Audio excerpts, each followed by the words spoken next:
at National Disability Institute, and one of the projects that I work on is the ABLE National Resource Center as well.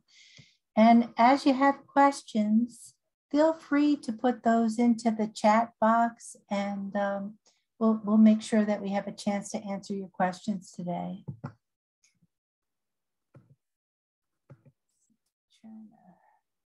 Good. For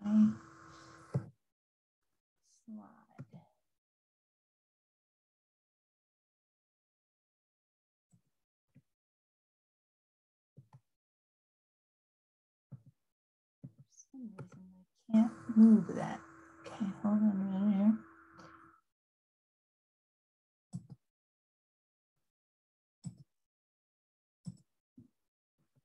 Oh, there we go. Okay.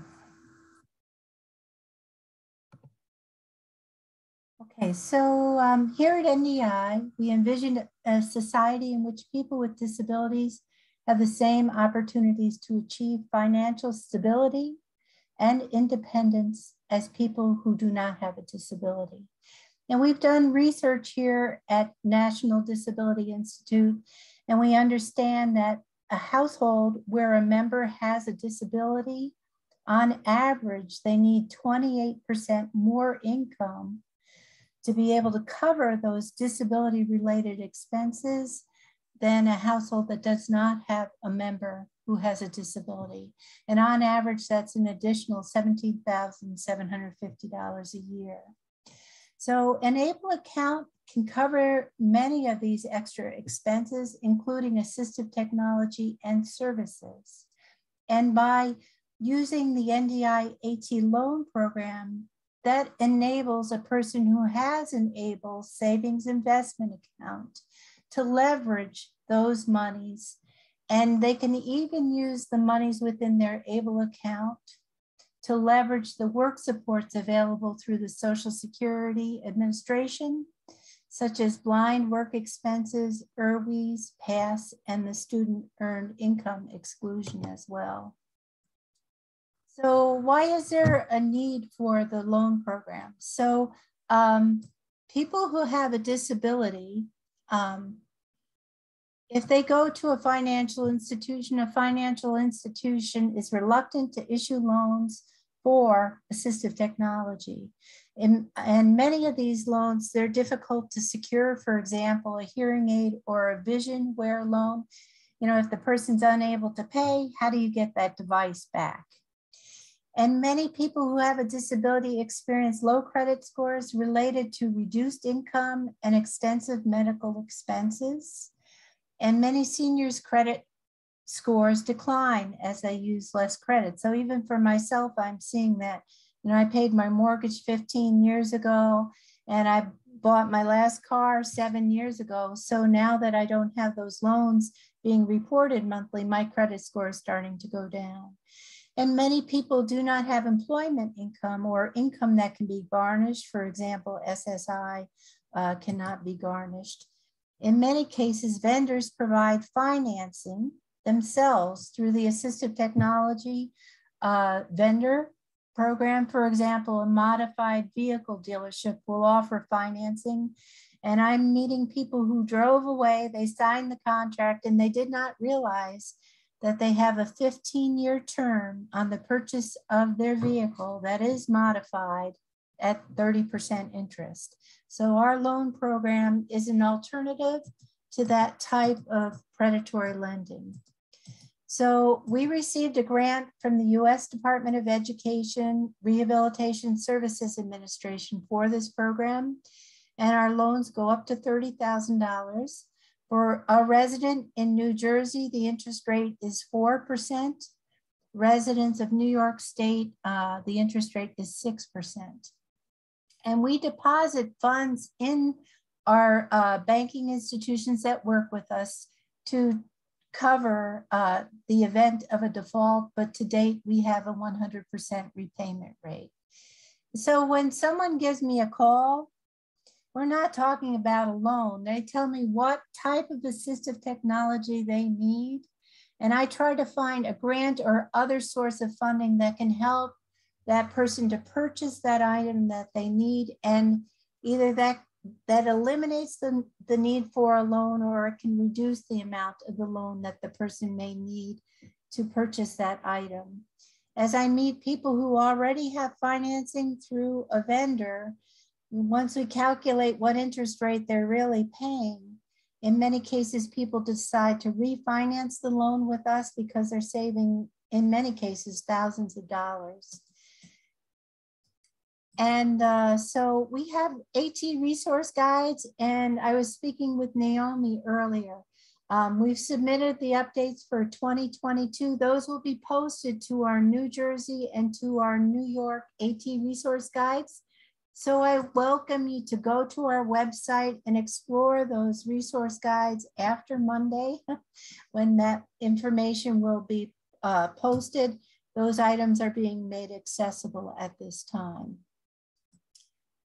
And then the best practice for purchasing assistive technology, well, we understand that, you know, school districts in many cases are responsible for purchasing assistive technology that a student may need, that needs to be included in that IEP. But, you know, many families, for example, need a modified vehicle. Now, the school district certainly isn't required to purchase a modified vehicle for that youth who needs transportation to get to, you know, community events and some cases to school. So you're welcome to make referrals to our loan program. Often we can find funding that will pay for the modification of the vehicle, but the person is responsible for purchasing the chassis of the vehicle. So many of the funding sources will separate out those costs. And assistive technology needed for employment, the employer, Access VR, or the Commission for the Blind, or Department of Labor, or DVRS may pay for that assistive technology needed for the workplace. And like I mentioned, a person can use their earned income along with the Social Security Administration work supports in many cases to purchase assistive technology, and they can even use the money saved in that person's ABLE account, and the person would still qualify for more of their SSI, and it may reduce the person's countable earned income so that they stay in pay longer, for example, for their SSDI benefit while they are working. So in some cases, medical insurance will pay for assistive technology, but it's usually on a set schedule. Maybe they'll replace glasses, for example, every 2 years. But what does the person do if those glasses were damaged in the meantime, or that hearing aid is damaged? That person is welcome to approach our program for funding. And in some cases, the home and community-based waiver services are purchasing at least a portion of the assistive technology, and that's all based upon the person's grant that is approved for that individual. So if those grant funds are already dedicated to other purposes, in many cases, the waiver cannot afford additional assistive technology to be included in that waiver. So people are welcome to approach our loan program to see if we are able to help them to reduce their overall expenses. So like I said, an ABLE account can be used to purchase assistive technology. So what is an ABLE account? That's available to an individual at any age. An ABLE account can be opened, but the person needs to have had their disability that began prior to age 26.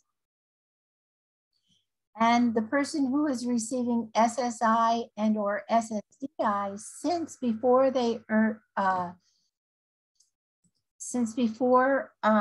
age 26, and they still receive that benefit, they're categorically eligible for an ABLE account. Otherwise, we know many people have had a disability that began prior to age 26, and maybe they don't qualify for disability benefits until their mid-30s, 40s. That person simply needs to go to their doctor, ask them to sign a disability certification indicating that their disability began prior to age 26, and then the person can open an ABLE account in their name. An ABLE account can be used to cover, like I said, assistive technology, but it's very broad. It can cover education broadly.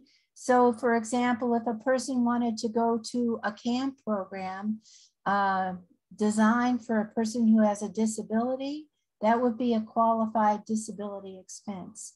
The ABLE account can be used to cover basic living expenses, including food and shelter. It can cover housing expenses. It can cover a modification of a home to make it accessible, what that person needs so that they can continue living in the community. It can cover transportation costs. So for that person who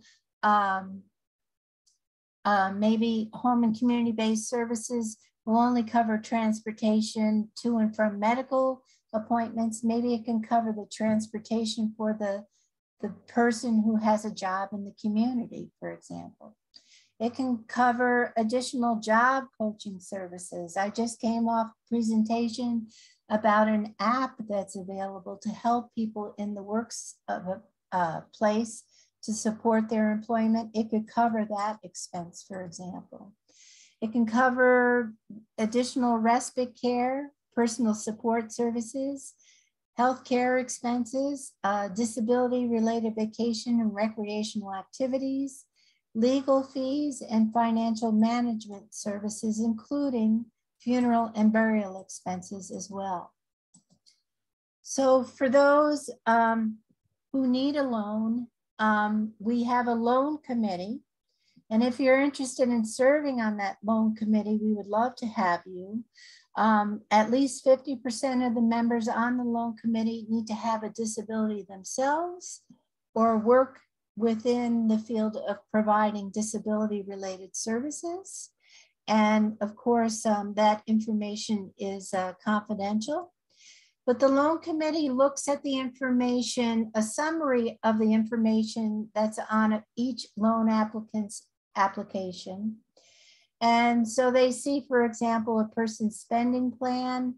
They see how much money is left over the end of the month, the request for the type of assistive technology that that person needs, and how that individual feels that that will help them to improve the quality of their lives. And decisions are made by consensus. So for example, we had someone from DVRS on our loan committee, and we could see that this loan applicant had no money left over the end of the month.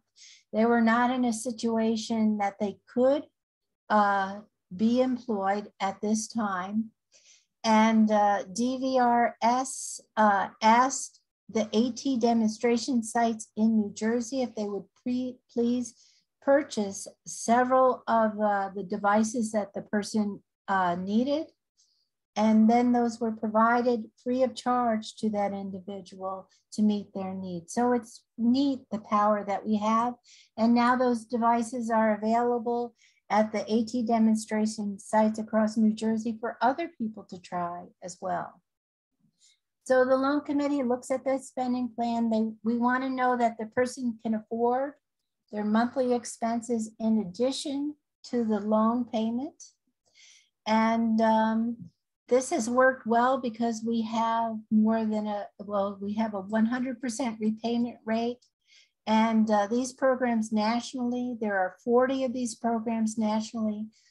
We are all expected to have a repayment rate of at least 94 to 98%. So that's why we really concentrate on providing appropriate referrals to help that person select and secure the assistive technology that they need. So this is an example of what we see on a spending plan. And so we invite people to write down all of their monthly expenses and all sources of income. And in this case, we can see that the person has an extra $327 left over the end of the month. So, you know, as long as this loan committee feels that these expenses here look reasonable, then, you know, we have that dialogue and, you know, by consensus, the application is often pre-qualified, and then the application goes directly to our servicing bank that will issue and service the loan. So for those, for example, who have no credit score, by getting this assistive technology loan, they have the opportunity to pay the loan on time and also develop a credit score or improve their credit score. So the loan applicant needs to be age 18, or a family member or friend could even apply for the loan to help the person purchase the assistive technology that they need. And this slide here gives you an idea of how much potentially a person could save by coming to our loan program. So let's say the person needs to purchase AT that costs $10,000, and they figure they can afford to pay it back in 5 years. And we negotiate that with each loan applicant, how long the term of repayment will be, up to 10 years. And so if a person goes to an AT vendor, usually the interest rate for like a hearing aid is 0% interest for the first 6 months, but then the 16% is applied to the original amount that the person had borrowed. So their monthly payment is, let's say, $243 a month, and they would pay a total of $14,000.590 on that device that they need. Many AT vendors will offer a line of credit, and they say for the remainder of the balance, use your credit card, which is 24% interest in many cases. So just on that credit card, that payment is $287. So the person would pay a total of $17,000. But if they come to our assistive technology loan program instead, they would only pay $184 a month, and they would save more than $3,540 over that 5-year time period. And we don't charge any fees or penalty for paying the loan back sooner. So the loan repayment on a vehicle that is purchased at $30,000 is about $303 a month. So how long does it take for this process? On average, it's taking about 2 days' time. I urge people to take their time and try out assistive technology before they make the purchase, to have an assessment if they need that. Sometimes we can roll up the assessment fee into the purchase price for the assistive technology that that person needs. And so when I receive the loan application, I call the person, we pull their credit report, we go over the information that's listed on the credit report, if a person has any credit listed on a credit report. And we review that together. We review the spending plan together. And when that person says that they're ready for the loan application to go to the loan committee, a summary of that information is prepared and it goes to the loan committee. So I welcome you to share this information in your communities. This is a part of making sure that people have information that can help them to have financial well-being. And you're welcome to distribute the AT loan flyer and the ABLE NRC flyer, and you're welcome to consider serving on our loan committee as well. And what I'm going to do is I'm going to stop sharing so that I can put the actual links to these resources into the chat box. And I would like to answer whatever questions you may have too.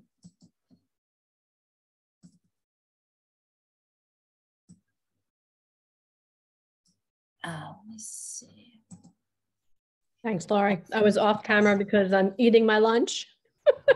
That's great. I'm Late glad. lunch, but I've been listening to you and taking some notes. Okay. Feel free to ask. So you're national, right? So you're you're everywhere.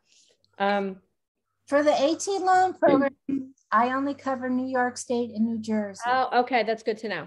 So I'm familiar with PATF, the Pennsylvania Assistive Technology Foundation. Yes. Okay. So that's good to know you're only, and I did see that on one of your slides, but I didn't make that connection. Okay. It was just Jersey and New York. Okay. Yep. Okay. I am actually working with an organization that works throughout Jersey, so I can touch base with them to see if they're familiar. Okay. Wonderful. That's terrific. Yeah, I know Susan and Tracy, we work together on these initiatives. Yeah, we worked with Susan's son for a long time. Oh, yeah. Neat. That's great. Mm-hmm. That's good. I figured you guys are probably all connected in some way, considering you're doing a similar type of work. Great. And I'm trying to copy this and it won't let me do it for some reason. Okay. Laurie, do you know if we're getting a copy of the presentations by any chance? Yes, it's posted in the notes portion. Okay.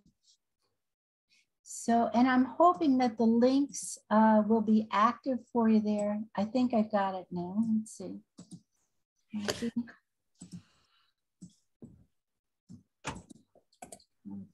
Okay, here we go. So do you have any questions for me? If not, I have a couple questions for you. Maybe it's not copying the actual link. Okay, I want to apologize. I can't get it to copy the actual links. So when you meet with individuals who use assistive technology, what gaps are you seeing that they're unable to get what they need?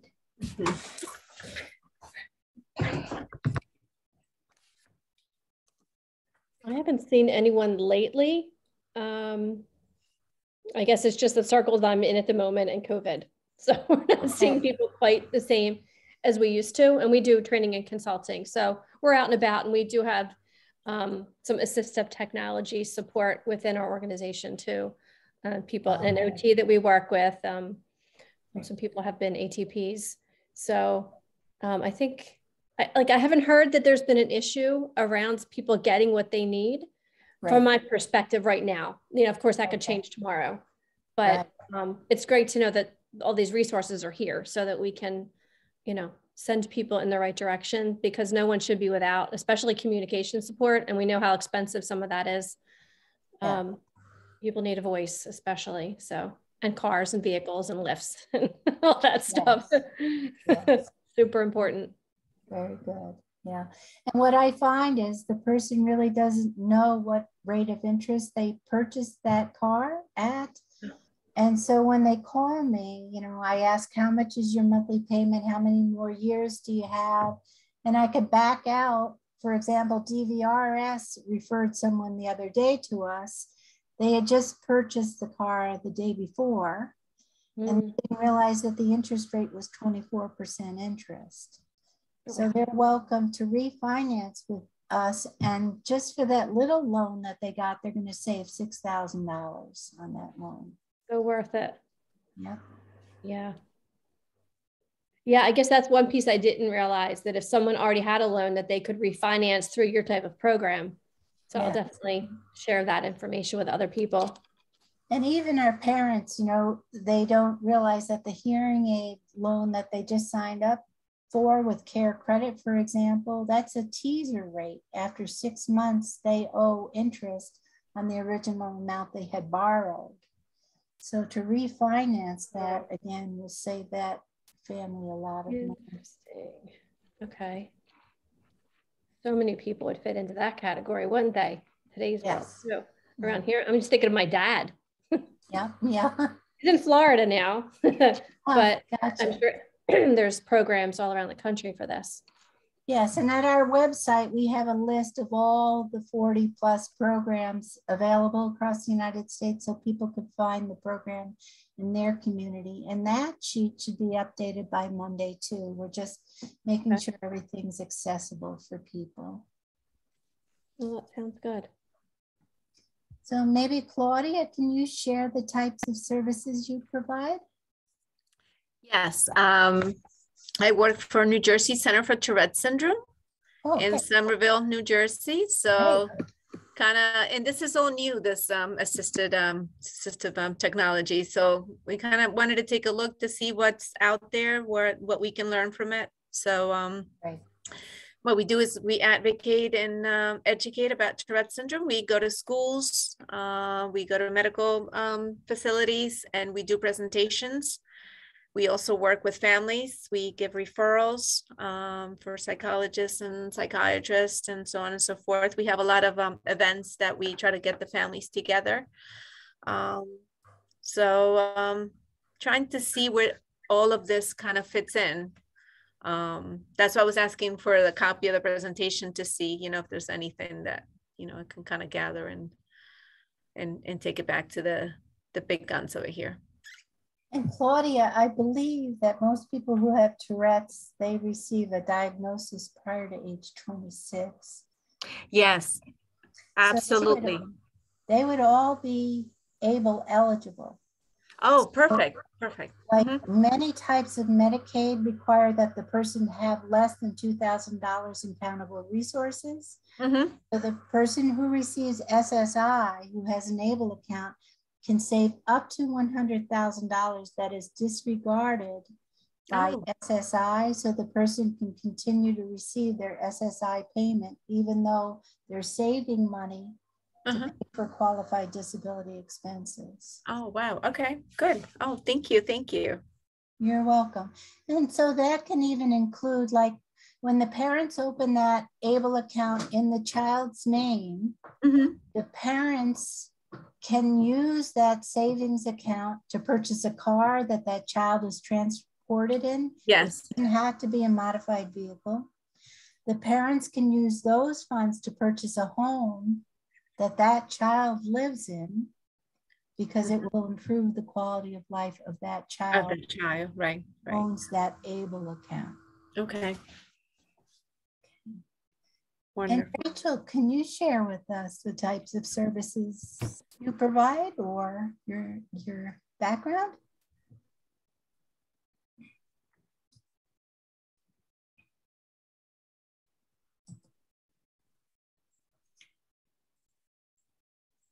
And so I don't know if I've answered all of your questions. Feel free to. Oh, this was helpful. I didn't realize certain groups that I could be referring. Okay. Great. Thank you so much. And even people, for example, who have a mental health condition, often, you know, that's not really officially diagnosed until after age 26. So the fact that that person may have had several hospitalizations, or they were in special ed sort of classes or needed different supports, they can approach their doctor and ask their doctor to sign that disability certification indicating that the onset did occur prior to age 26, and then they are ABLE eligible as well. And there is a proposal into Congress asking that the ABLE age of eligibility be expanded to include people who have had a disability that began prior to age 46. So that will allow many more people to open ABLE accounts. But we're finding that people simply are not aware. So within education systems, like there, you know, people are urged to save for their child's college education. So an ABLE account can do just that. And many people who have, for example, a 529 college savings account are rolling that into an ABLE account so that those funds can be used more broadly. In many cases, special needs or pooled trusts are depositing money into an ABLE account up to $16,000 each calendar year. So the person has access to those monies to meet the expenses that come up. So I want to thank you very much for your time, and nice meeting you. Thank you so much. Nice meeting you. Thank you. Bye-bye. Thank you. Take care.